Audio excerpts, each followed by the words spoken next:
That I thank you and I yield back. Now recognize Ms. Malliotakis from New York for 5 minutes of questions. Thank you. Dr. Morins, you used your personal email to conduct official NIAID business, and you shared non-public information with EcoHealth, an organization that was vying for federal dollars from your agency. Given your position and experience, you knew that this was against FOIA regulations. You even indicated it in many of the emails in your personal Gmail. Can you explain why you chose to bypass official channels? And how do you justify that? Well, let me go back to the very beginning. In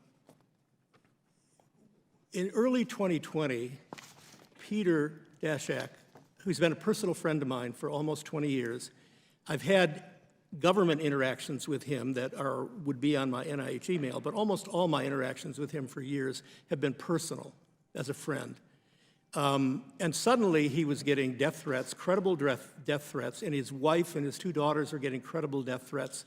And the FBI was investigating, and they were publishing these death threat people, which are said to be QAnon. I don't even know who they are, but you know, they were marching outside his house, and they were sending threatening things. An anthrax powder envelope was mailed to him, and it just freaked everybody out. Why did you choose to use personal email? Because that was not government business. What happens to a private citizen in a death threat situation, in my mind, is not government business. Well, it is government business if you are advising him, you're advocating on his behalf, you're editing things, letters that he wanted to send to NIH. You did all that on personal email, correct?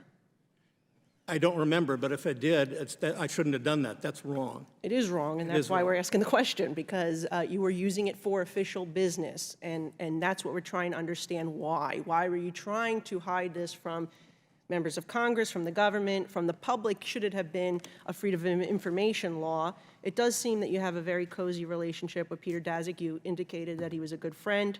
I have to, after reading this email from Exhibit 6, on August 27, 2020, after NIH was awarded a $7.5 million grant to EcoHealth Alliance, you wrote to him and you asked, do I get a kickback?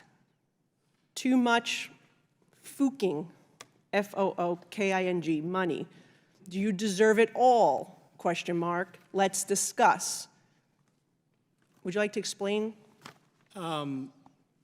That's typical black humor between people like Peter and me and other folks who show up in these emails. And he responded saying, thanks for the kind words, and of course there's a kickback, period. You think that's appropriate behavior between NIH, somebody who works for NIAID, to a grantee who just received $7.5 million from the government? My question, before I run out of time, is have you ever received any compensation from Peter Daszak or EcoHealth? No. Have you ever received any compensation from any entity outside of your employer and NIAID?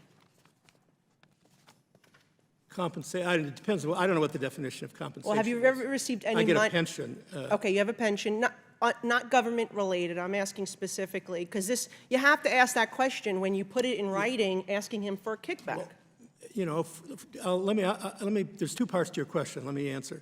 All of this stuff was a bunch of snarky jokes. And I think, you know, we all knew that. Well, I don't think any of us think it's a funny joke. Well, I mean, you are representing the United States government, you're representing an agency, and you're asking a grantee if do I get a kickback? I believe. Do you deserve it all? Let's discuss, ... So I'm going to ask one more time, remind you you're under oath, did you ever receive any money from Peter Daszak, EcoHealth, or anybody else outside of your employer, NIAID, or the federal government directly? No, ma'am, with the exception of early after I joined NIH, I had a private corporation, and you know, in which I used to do consulting. And shortly after I got to NIH, I realized there would always be a conflict. Okay. And that corporation has been silent for 20 years now. No income. Okay. Thank you very much. I yield back. And Yes, may I say one more thing? Yes. 15 seconds. I've already apologized for making snarky and profane comments, but I made them thinking that they were made on my private email in a manner that was just between a small group of friends and would never end up where it's ended up. It's embarrassing to me. I shouldn't have done it, but you know, I accept that I did it. I don't know what to say except I'm sorry. Thank you. Now recognize Ms. Dingle from Michigan for 5 minutes of questions. Thank you, Mr. Chairman. I have to say something as we start this, just that for 15 months, under the guise of investigating the pandemic's